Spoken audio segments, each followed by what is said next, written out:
মহানবী সাল্লাল্লাহু আলাইহি ওয়াসাল্লামের জন্মের অলৌকিকতা।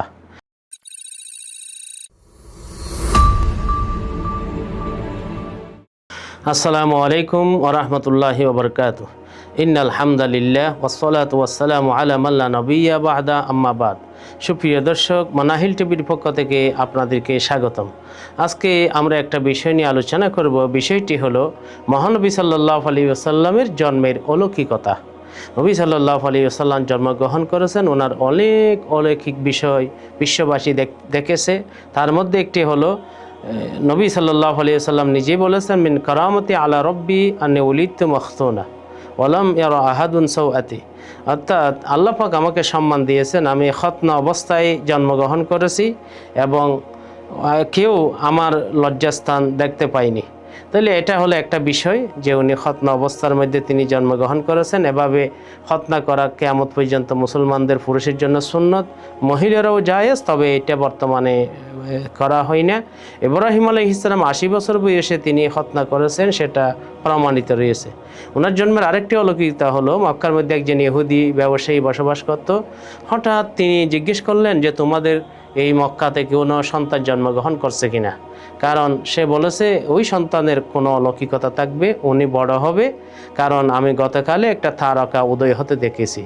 তখন তারা বলল, এতিম একজন ছেলে মোহাম্মদ আবদুল্লাহর গলে ছেলে জন্মগ্রহণ করেছে। তখন তিনি সেখানে গেলে নবী সাল্লাল্লাহু আলাইহি ওয়াসাল্লামের চেহারা দেখে বেহুশ হয়ে গেলেন। কারণ তিনি বলেছেন শেষ হওয়ার পরে যে আসলে আমরা এতদিন মনে করতাম শেষ নবী ইহুদি বংশ থেকে আসবে, কিন্তু শেষ নবী এখন মক্কার উম্মিদের মধ্যে চলে এসেছে, তাই সেই জন্য আমি এটা বুঝতে পেরেছি।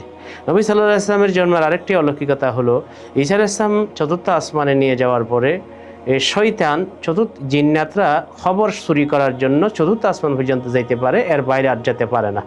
আগের যুগে 7 আসমানে গিয়া খবর চুরি করতো, গণকদেরকে বলতো, মানুষ মনে করতো গণকরা গায়েব জানে। নবী আলাইহিস সালাম জন্মগ্রহণ করার সাথে সাথে প্রথম আসমান পর্যন্ত যেতে পারে, আর যেতে পারে না। আর নবুয়ত পাওয়ার পরে প্রথম আসমানে গেলেও তাদেরকে তারকার স্ফুলিঙ্গ দিয়ে তাদেরকে তাড়িয়ে দেওয়া হয় এভাবে। এবং 4 নম্বর, নবী সাল্লাল্লাহু আলাইহি ওয়াসাল্লামের জন্মের অলৌকিকতা হলো যে মা আমিনা বললেন, উনি যখন জন্মগ্রহণ করতেছেন আমি দেখেছি তারকারাজি যেন তাকে দেখতেছে, তার জন্য মাথা নুয়ে আছে। মানে এভাবে তারকারা তার জন্য তারা কি করেছে, সম্মান প্রদর্শন করেছে।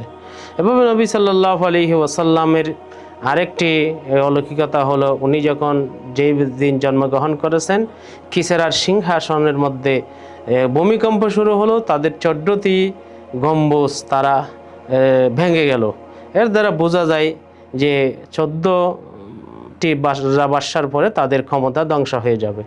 এবং পারস্যের মধ্যে দীর্ঘদিন ধরে একটা আগুন প্রজ্বলিত ছিল, নবী সাল্লাল্লাহু আলাইহি ওয়াসাল্লামের জন্মের সাথে সাথে সেই আগুনটা নিভিয়ে গেল।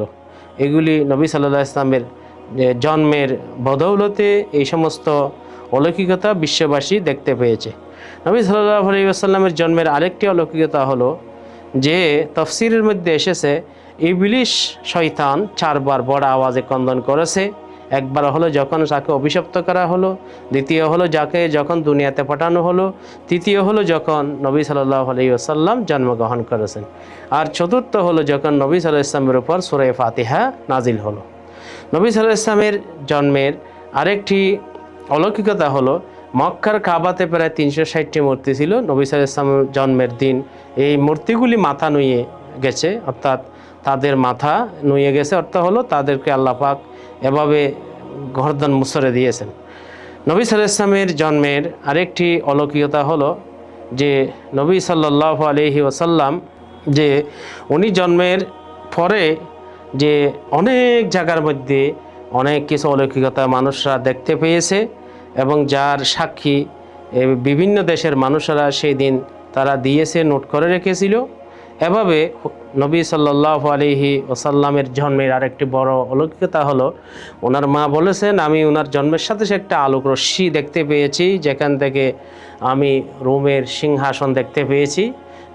এর মাধ্যমে অর্থাৎ নবী সাল্লাল্লাহু আলাইহি ওয়াসাল্লাম যে রোম সম্রাটকে ধ্বংস করবে, সেই দেশগুলি বিজয় করবে, সেদিকে ইঙ্গিত বহন করে। এভাবে অসংখ্য অলৌকিক ঘটনাবলী নবী সাল্লাল্লাহু আলাইহি ওয়াসাল্লামের জন্মের দিন প্রকাশিত হয়েছে, যেগুলি বিশ্ববাসী দেখেছে, অসংখ্য রেকর্ডে আছে, অসংখ্য রেকর্ডে নাই। আল্লাহ পাক আমাদেরকে সেখান থেকে শিক্ষা গ্রহণ করার তৌফিক দান করুন। সুপ্রিয় দর্শক, আপনাদেরকে অসংখ্য ধন্যবাদ। আসসালামু আলাইকুম ওয়া রাহমাতুল্লাহি ওয়া বারাকাতুহু।